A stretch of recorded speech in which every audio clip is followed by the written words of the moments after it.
Welcome to the Proven Principles podcast by Knowing Hospitality, the show that deconstructs and demystifies the inner workings of the hotel industry. Here's your host, Adam Knight.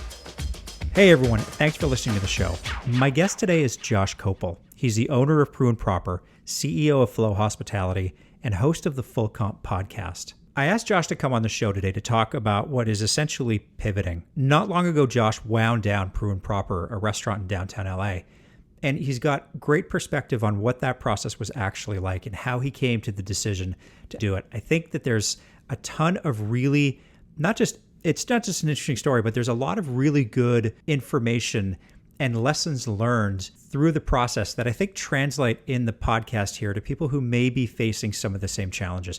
So I hope you get some good information from the show. But before we get to it, if you could just take a couple seconds to hop over to your podcast player and leave a rating and a review for the show. Not only does it allow us to put together better content, but more reviews and ratings help the show get found by new listeners. You know, these algorithms reward that kind of thing. So the more that we get, the easier it is for people who are looking for the type of content that we're putting together to find the show. It would help us out tremendously. So that's enough talk. Let's just get right to the show. Josh Kopel on pivoting. Enjoy. We're recording. Josh, man, it's so great to meet you face to face and have you on the show. Thanks for doing this. It's my pleasure. It's, we got connected, a few weeks ago, just through the kind of the roundabout hospitality restaurant feeds on LinkedIn and Facebook. You're a busy guy. You got a lot going on. I try and stay busy. I mean, technically I'm still unemployed, but I do like to keep busy. I mean, you got to laugh, right? Because if you can't laugh about it, I mean, what are you going to do? Absolutely. Well, I think that life is whatever you make of it. And so when the pandemic hit, I turned to my wife and I said, this is an opportunity. Now, did I mean that? Kind of. Yes. I thought an opportunity would come from it. I've spent my entire career planting seeds. I thought this would be a great opportunity to see what blooms. Yeah, no, I like that message. I mean, it's looking for opportunities in difficult times. I mean, that's how so many people came out of some of the previous downturns that we had and created these things that we use today that are ubiquitous in our lives, and not just in hospitality, but in every day. There's no doubt that there's people working on something right now that is probably going to change the way we look at our businesses and hospitality, restaurant service, whatever. This is, I said this the other day on a podcast, this is the crucible where that stuff gets made. So it's pretty exciting that to look to the future, I guess, to be optimistic. I couldn't agree with you more. It's a level playing field for the first time, maybe ever in my lifetime.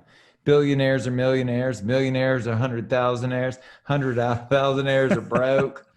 And then there's me. And, I like to think of myself as street smart and savvy and a hustler in a positive way.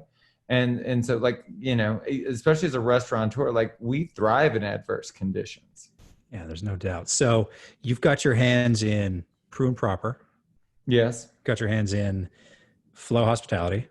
Yes. You've got the not Open Pantry, Full Comp podcast. Yep. I do. Among other things, you just released a guide to restructuring restaurants. That just came out a few days ago. Where do you find time to do all this stuff? I don't sleep, but I didn't sleep much before. I have a 2-year-old daughter, so that doesn't allow for a lot of sleep. But I was used to working 80 to 100-hour weeks, and what fuels me is passion. And I spent my whole life dedicated to serving my local communities through restaurants. And then when the pandemic happened, I saw an opportunity to serve my industry in the same way I had serviced my community. And no BS, it has been the most rewarding experience of my entire life. Not only have I had the opportunity to learn, but I've had the opportunity to share that education with my industry cohorts. And hopefully, it's had a positive impact. So how did you get to be where you are today? What's the Josh origin story? That's a great question. It comes from a total unattachment to outcome. Everybody can trace, and this is something I've actually never shared with anyone. So the start of my real professional career started at Kinko's on Sunset Boulevard in Hollywood, California. I was Xeroxing bartending resumes. I had just moved out to Los Angeles. I was Xeroxing bartending resumes this was the very early 2000s, 2001. Mm-hmm. And I was Xeroxing these resumes to go drop off at a bunch of bars. And while I was there was this guy that walked in, and he had one of those little gem boxes, you enter your name to win a year-long membership. Yep. And I was in pretty good shape at the time. I was a young man. I was like 21 years old. And I turned to the guy and I said, "Hey man, are you guys hiring?" And he goes, I mean, maybe. What do you want to do? And I was like, "Well, what kind of jobs are there?" And he goes, "Well, yeah." And he goes, "Well, you could be a sales guy or you could be a personal trainer." I said, "I'll be a personal trainer." And he goes, "You have an accent. Where are you from?" I said, "I'm from Louisiana." He goes, "Oh, my whole family's from Mississippi. Do this. Come to 24 Hour Fitness. That's the gym I work at. I'll vouch for you and they'll give you a job as a personal trainer." And I was like, cool. So the next day I went to 24 Hour Fitness. Now I'm new to LA. What I didn't know is there are 10 24 Hour Fitnesses in Los Angeles. So I spent the next week going from gym to gym to gym. And eventually I found him. Mm-hmm. And I walked up and he goes, "What's your name?" And I said, "Josh." And he goes, "Okay, come with me, Josh." He walked over to the operations manager, said, "Hey, this is my best friend in the world, Josh. He's from Baton Rouge. You got to give him a job."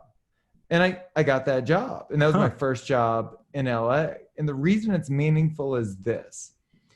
While I was working at that job, a guy named Ronnie was working the door at a popular nightclub in Hollywood. Uh-huh. They needed a patio bartender one random Tuesday night. And he knew I had bartended in Baton Rouge. Okay. He called me up and said, "Hey," this was like out of the blue at 10 o'clock at night. He goes, "Hey, do you want to come in and work this little patio bar station at this nightclub?" I said, "Yes."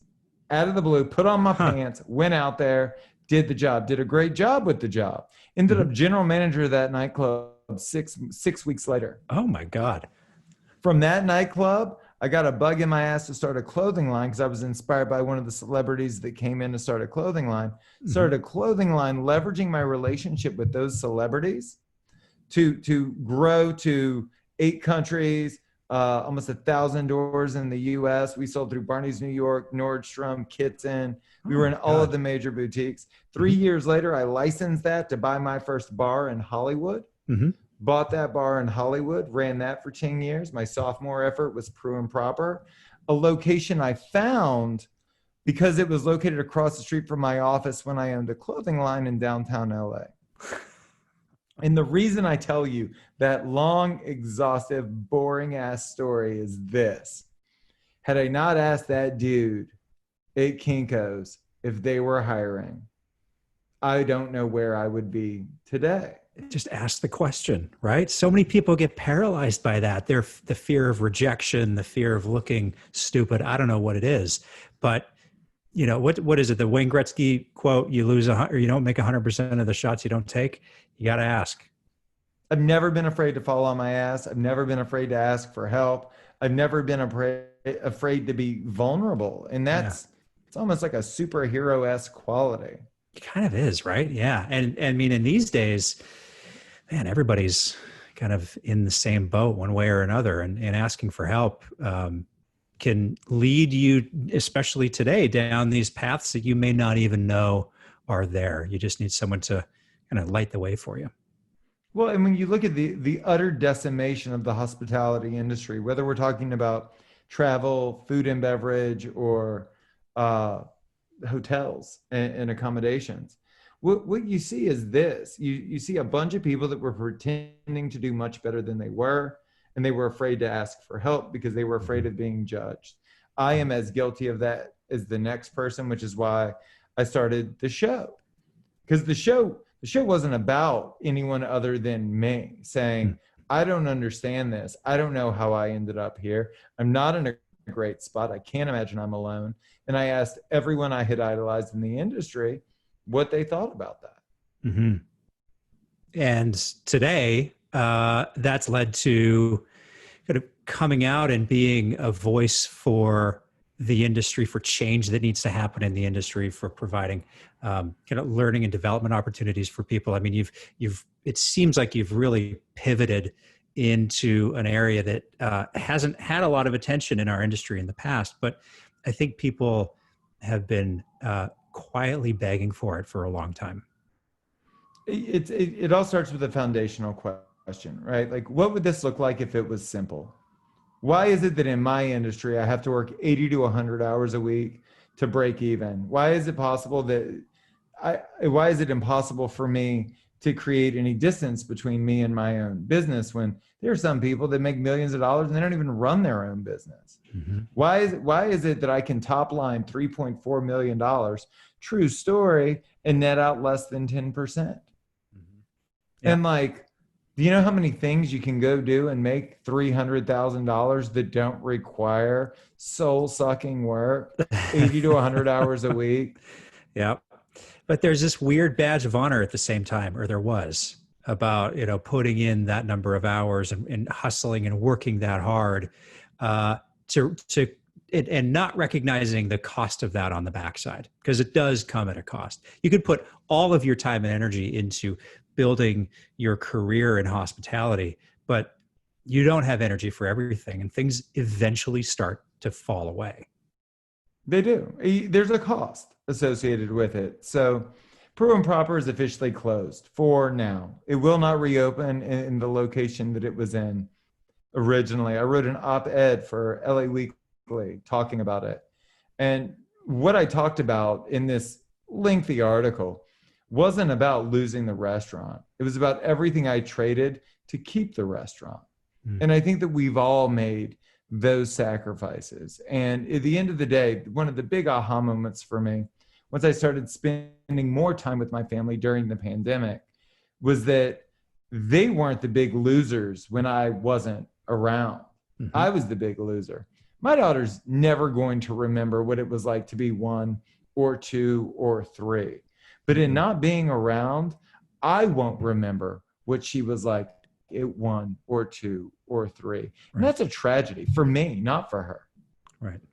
It's like this forced reprioritizing has been needed. It's healthy in a way, even though it's such this weird dichotomy, because you got to do the reprioritization, and there's I want to talk to you a little bit about unraveling the business and kind of how that all came about.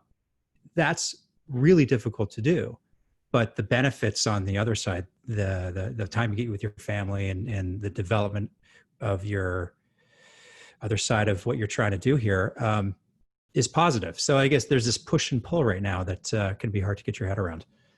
It's all positive. Yeah. I quit.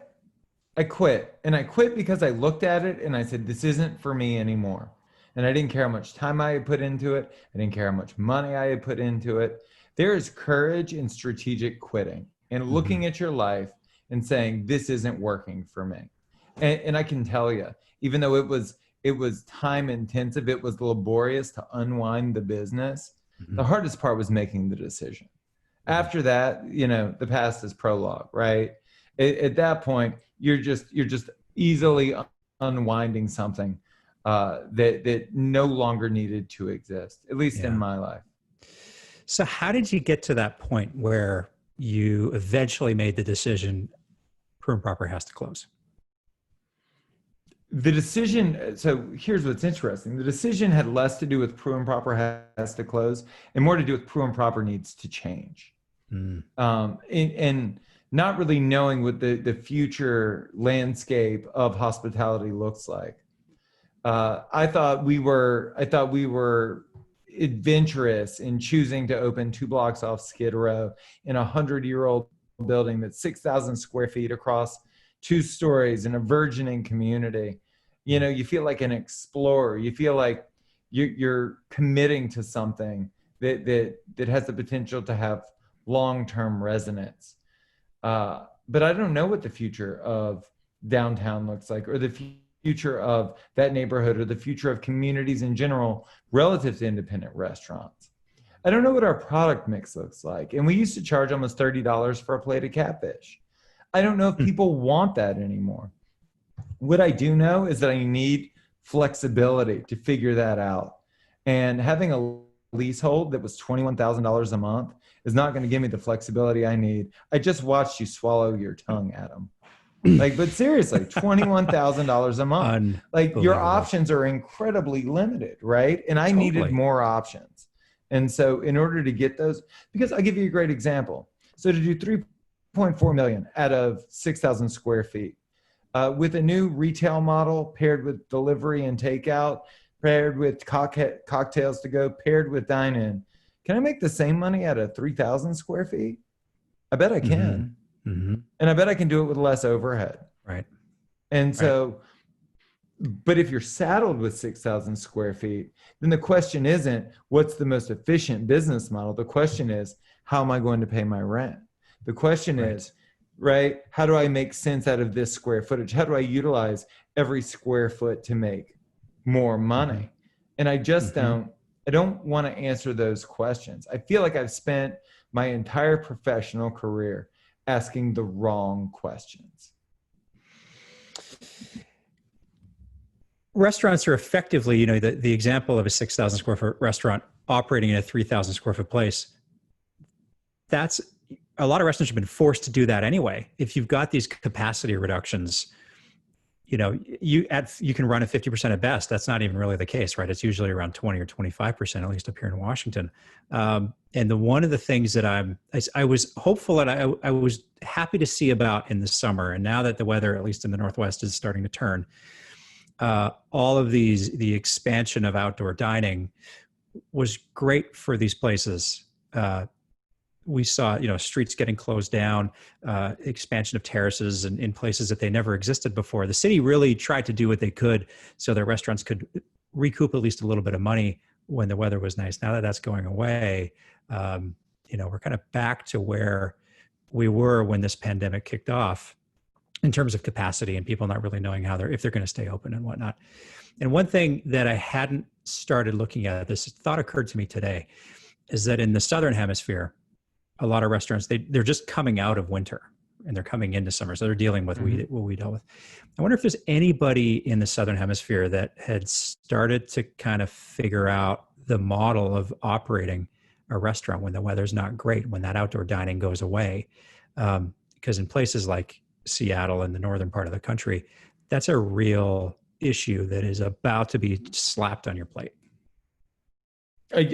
And to be quite candid, I don't have a solution and I haven't seen one. The pivots that you'll see are going to come in leveraging tech to reduce overhead and improve efficiency. Something that you've never really heard people talk about in hospitality because it's always appeared inhospitable. I believe that there's a way to leverage tech to bring more humanity to the table, to the customer service experience. And I think that you see restaurateurs that have been super old school beginning to look in that direction as well. I also think that you have communities and neighborhoods and residents and patrons, however you want to look at them, that are more pliable than they've ever been before. I think that if you turn to a patron and you said, you can't call the restaurant anymore, at least in the near term, you're going to have to use online chat because that's what I can afford. And I want to take care of you, but you're going to have to get taken care of in these terms. I think that, you know, everyone would have clutched their pearls when hearing that idea 6 months ago. It's true. But today it's the difference between opening and closing. Yeah. You might have to order at the counter. You might have to order from your phone before you even show up to the restaurant. And like, if you want to see independent restaurants and hoteliers survive this, like, you've got to be willing. Gotta love Zoom calls, man. They cut off right when you're making a point. Where did you lose me? I lost you at just as hoteliers and restaurants starting to embrace, and that's when it comes. Oh, yeah. So to distill it back down, it's just about embracing change and saying there needs to be buy-in from everyone. If you like the big hotel chains, if you like the big restaurant chains, invest your money there. But I don't think that that's what builds culture in communities. I think it's the independent hoteliers.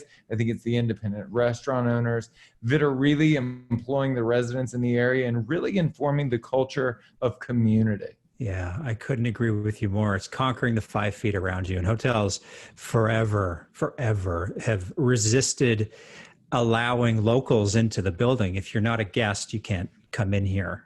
You can't use our gym. You can't sit at our bar. You're lucky if you can walk through the lobby in a non-holiday time to go look at the trees or whatever. But that has to change because it's the people around you that are going to sustain you. Nobody's going to a destination place. You're not going to a destination restaurant anymore unless it's around the corner from your house. You're not going to a destination hotel unless the same thing. Everybody's got to look at this a different way. But here's a big take home. I think that hospitality will never go out of style. I think that hospitality is still going to be central to not only our industry, but every other industry. Mm-hmm. I believe that we can light the path forward for everyone. Yeah, I couldn't agree with you more. That's an interesting segue, I think, to get into how the industry guide for restructuring restaurants that you put together. So you did it with the help of Yelp, Oyster Sunday, and Cornell Hotel School. Yep. How did that come about? What was the genesis of it? And what are you hoping to provide with it? Because it is a robust document and very impressive. I read it the other day. I'll link to it in the show notes. So anyway, I'll stop talking about it because I want to get your take on it. It's a pretty impressive thing that you did. Thanks, man. I had almost nothing to do with it. It was a selfish act, really no different than the podcast. After doing the podcast for multiple months and looking at all of these resource guides that everyone else had created, they all seemed incomplete. And I still didn't have a path forward for myself. What I had was access that nobody else had. I had access to world-class consumer data through Yelp.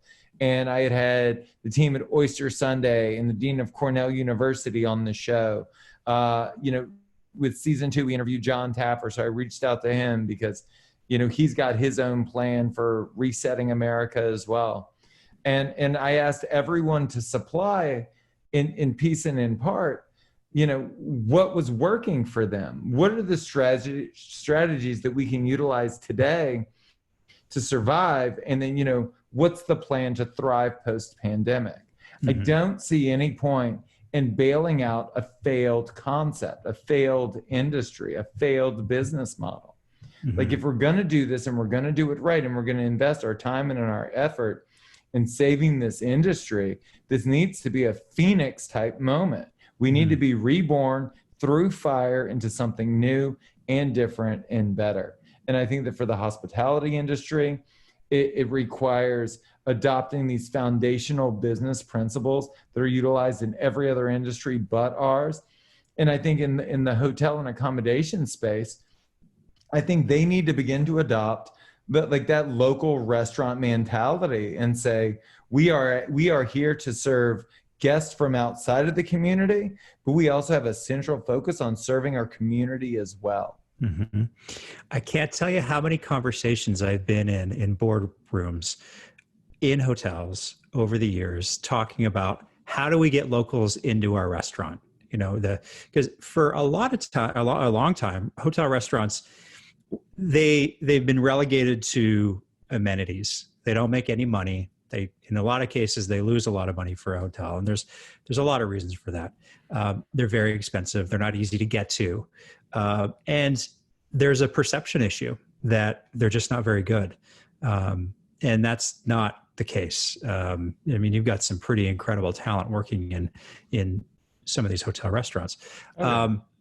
But, there are fundamental issues that need to change. And I'd like to get your take on what some of those things are, because on one hand, you're going to have people listening to this saying, well, my hotel restaurant can't act like a local spot. We've got all of these other elements that are preventing us from doing that.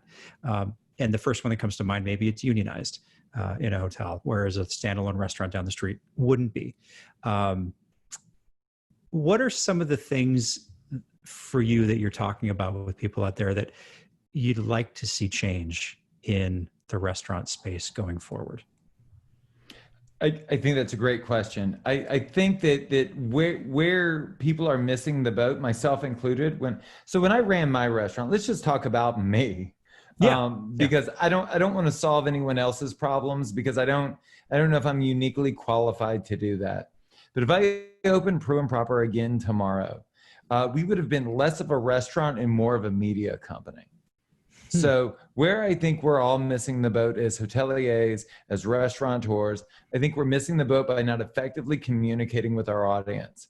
So you look at the neighborhood and you try and discern what it is they want, whether it's a hotel or it's a restaurant.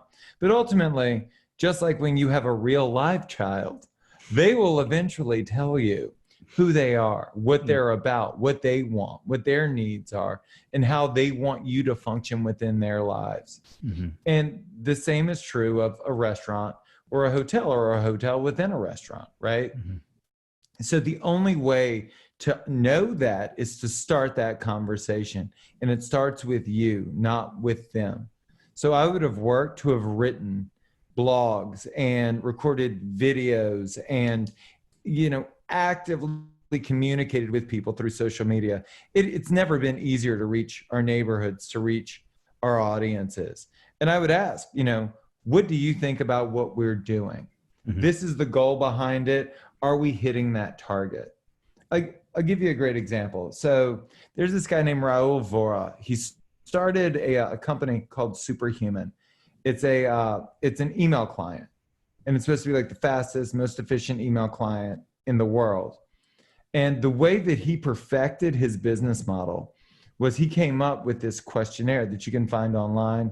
Mm-hmm. Or if you want, Adam, after the show, you can shoot me an email and I'll send you a link to include in the show notes. Yeah, please do. To the questions. Mm-hmm. But through these questions, it's like 5 questions that any business can ask. You're able to determine exactly what your market is looking for relative to your offering. And I did it. I did it for my base. We had a newsletter that went out to thousands of people. And I was like, listen, I'll give you a $25 gift card. Go ahead and fill out this questionnaire and let me know what you think about the restaurant. This was after we had been in business 4 years. We only lasted 6. So after 4 years of knowing who my customer is, being in the restaurant 6 days a week, really, I'm in the mix. I was shocked by the results.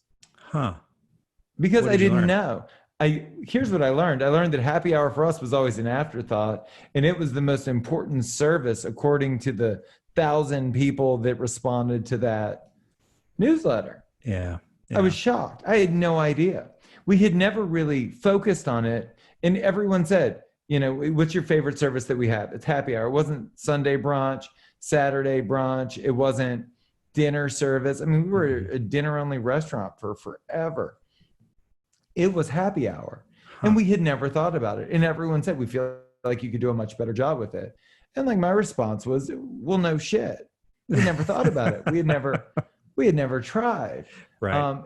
And how could I be so blind to the needs and desires of the people I was trying to serve? Right. And it was through outreach. It was through generating media in those last years that we were really able to hone in, get to know our customer on a really intimate level. And the change was instantaneous. We generated an extra $750,000 in the last 12 months of the company, on top of year-over-year sales. And we did it simply by understanding what our customer wanted and providing that in return. Just asking the question, just like we talked about at the start. But meeting people where they are, mm-hmm. right? They opened the newsletter. We had a really high open rate, so that worked. But if I didn't have a newsletter, I would have reached out on social media. I would have DM'd people that liked my post on social media if I was afraid they wouldn't see it. Yeah. I would actively reach out to my audience. It's so funny. What comes to mind is what's going on right now with all of these students that are in these hotel programs, these administration programs for hospitality, that I don't think that this topic has made its way deeply into the curriculum yet. It may just be getting talked about, but that soliciting feedback and being willing to change, not being so married to your idea of what you think what you're doing should be, because it's not, I mean, it's your restaurant, but it's not your restaurant, right? I mean, you're selling something and you want people to buy more of it. So sell the thing that people are willing to buy. Don't die on the sword of just sticking to a platform that you think it should be, that's failing because you're just standing on principle. Or stand on principle, but leverage social media to find your audience. Yeah. You got to get, you have to engage people. You can do it either way, but there needs to be engagement. Yeah. And for the longest time, they say, most business plans are 30 pages. I always joke that, restaurateurs, and I think this is probably true of hoteliers as well. You don't have a 30-page business plan. It's not even a page. It's like a line. I'm going to open and people are going to show up. Yeah. And that's it. And you hope for the best. And there's no strategy. You're exhausted. You ran overtime. You ran over budget. Now you're open. Now the real work starts. And it's a disaster from the day you open, because it's always a disaster from the day you open. This isn't working. That's not working. That person didn't show up. And so you're constantly chasing your tail. And that narrative that is so important, that why that you explain to the community, this is why I'm here. Here's how I want to serve you. That story never gets told because you're too busy just trying to put out fires. It's true. What is it? Mike Tyson says, this is the second sports analogy that I'm using, and I never use it, but everyone's got a plan until they get punched in the face. It's the same thing in a restaurant or in a hotel. I mean, best laid plans. Until you start working with people in the front and the back of the house and your guests, you can have the best plan of all time. But when you're in the weeds, you're in the weeds. You gotta, you just gotta get your head down and get through it. For sure. And so to answer your question, after droning on for 10 minutes, how does somebody engage the community? How do they get that community buy-in for your restaurant or your bar or your fitness center? You just have to ask. I don't know. But if you want world-class advice, it would be to ask them, under what circumstance would you come to this restaurant once a month? Under what circumstance would you come to this restaurant once a week? Yeah. Because, more is better. Why not? Why not? So you had a restaurant in downtown LA. And, I'm in downtown Seattle now. I'm looking out my window and it's dead. There's hotels that never opened after they closed when this thing kicked off. We're seeing for lease signs go up in traditionally busy parts of the city. Retail and restaurants are just starting to close. And, I'm seeing story after story about the migration of people away from downtown. Now it's workers are migrating from downtown. People living downtown are starting to move away to whether it's the outskirts or less expensive places. What's your take on where the restaurant industry, and this is a big question. So, there may not be an answer, but, what does that restaurateur do that's got that downtown location right now, and they're seeing businesses close down around them? They're seeing people flee the area, and they're trying to figure out, where should I go? Should I try to stick it out downtown, or do I look to go maybe out to the suburbs, which traditionally I would have said, forget it, I'm not going out there. But if that's where the people are, maybe it makes sense. What are your thoughts on that? It's a conversation we have all the time, restaurateur to restaurateur, hospitality professional to hospitality professional. And the advice that I give is the advice that I've taken, which is I'll explore any opportunity, but I'm never going to be in a situation again where if I'm not making money, someone else is. So, broadly speaking, I would encourage everyone to expand their definition of team. Your team now includes your vendors. Your team now includes your landlord. And I would go to my landlord and I would say, listen, I think we all know what's coming, right? What's this world going to look like in 6 months or in 12 months? If you value me as a tenant, this is how it's going to work moving forward. I'm going to go on a percentage rent. You can get 5% of net sales to start. That can grow to 9% or 10% with a ceiling of X dollars. And that's how we're going to do business. We're going to be strategic partners. I would turn to my vendors and I would say, net 30 terms aren't going to work anymore. I'll take net 45, we'll grow it to net 90 over time. In that time, you're going to work to get my cost of goods down by 10 to 15%. That's not my job. That's your job, because you supply me with the goods I need. So you work to get me the lowest rates possible, and then I'll adjust pricing accordingly to make sure we're still able to service the industry. I don't know what the average net profit of a hotel is on an annual basis, but the average net profit of a full service restaurant year over year is about 6%, which is trash. Which is terrible. Trash. Yeah. I mean, a good hotel will run a 35% GOP on a yearly basis. And that'll, it could be beginning of Q1, you might lose money, and then, it just kind of ramps up as the year progresses. But that the funny thing is in hotels and restaurants are very much the same way. You need to hit a threshold of occupancy and average rate just to make money. And, that's typically, I'm totally generalizing here, but that's 60% at $100. Like that's a good figure to have in your head. And, nationally, we're not even at 50%. And, we're barely touching $100 nationally, but that's definitely skewed by overperforming markets because the majority are way below that. So yeah, that conversation is going on in the hospitality space right now. What do I do with this building? Working with lenders, working with your suppliers, just trying to figure out, how we can improve cash flow in the building to keep the doors open. That's a conversation that's happening every day. Why don't we ask a bigger question and say, should your doors be open? How much money were you making prior to the pandemic? You got to be willing to ask Is this a concept worth fighting for? That's right. And not the vanity hotel or the trophy, the ego property where someone, they're going to keep it open in the restaurant space too. You're going to keep it open because we got to keep the cash register going. This is purely a principle move, not a move that has any thought behind it or willing to look in the mirror and say, you know what, this is failing, and I'm at the helm, so I gotta do something different here. You've got to read the tea leaves. I look at the hotel industry and the lack of business travel and probably the long-term decline of business travel. Now the companies see how much money they can save. Yep. And you're looking at a whole sector within the hotel industry that probably won't dry up, but will probably shrink significantly. And if you're in that sector, you have to decide, we have a large enough market share that this is worth it.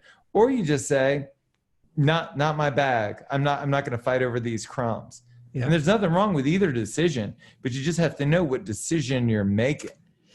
Yeah. We're seeing now properties shutting down for good. And these, I read just the other day, the Hilton Times Square in New York shutting down. You would think that place is, regardless of how little travel is going on, a place like that has got to be able to find a way to make it work. There's always people around there, but it's not the case. So if they can't do it, it's something that you got to be willing to make the tough choices and recognize reality. And for the record, I'm not advocating that everybody go my route and quit their job, shut down their locations and all of that.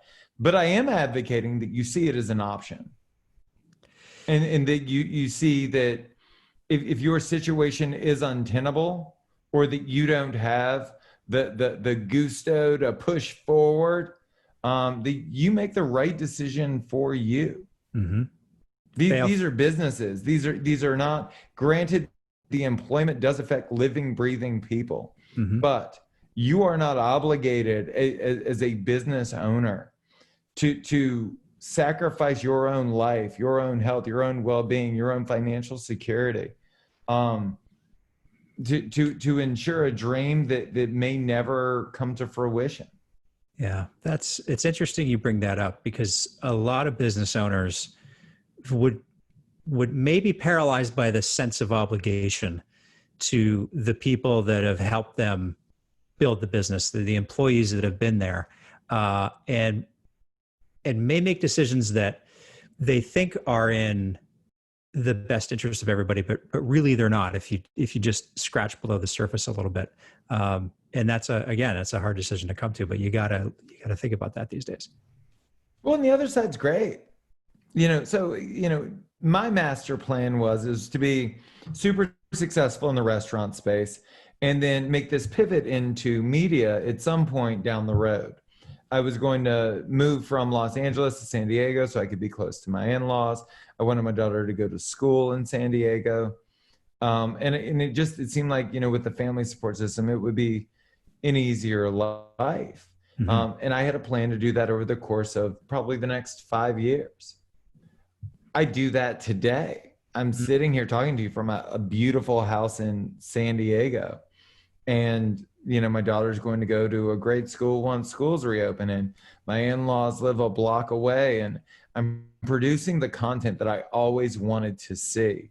Yeah. And I'm living my best life. And not to say that I am rich and sitting on piles of money, but I do feel called to this right now. Mm-hmm. And I do feel like I am fulfilling my destiny, at the very least in the short term. And it is amazing how when you listen to that little voice in your head and you begin to advocate for yourself, how the universe rewards you by giving you exactly what you always dreamed of. I think that is the perfect place to wrap up the show. I can't top that. Not that I would try, man. It's been really, really great to have you on the show, Josh. Appreciate your insight and your fresh take on what's going on in our industry here. I think it's much needed out there. Thank you. Thank you so much for having me on the show. It was my pleasure, man. You bet. So if anybody wants to get a hold of you, where could they go? The easiest place is joshkopel.com. That'll give you a link to the tech company, a little background on me, a link to the show, and all of the other stuff we're working on. Perfect. We'll link to it in the show notes, and hopefully you get some good traffic from the episode today. So why don't we just wrap it up there, Josh? Thanks again for being on the show. We'll talk to you soon. Yes, sir. Thanks for listening to the show today. If you want to get in touch with Josh, head over to joshkopel.com. It's linked in the show notes. As for us, you can find past episodes and show notes at knowinghospitality.com. Just head over to the website. If you scroll down to the bottom, you'll find the resources tab. Everything lives right there. Thanks again for listening. Until next time. Thanks for listening to the Proven Principles podcast with Adam Knight. Be sure to subscribe so you never miss a show. The podcast is brought to you by Knowing Hospitality, a full-service hotel management company that puts your performance first by rethinking the management model. Visit knowinghospitality.com to learn more. Until next time.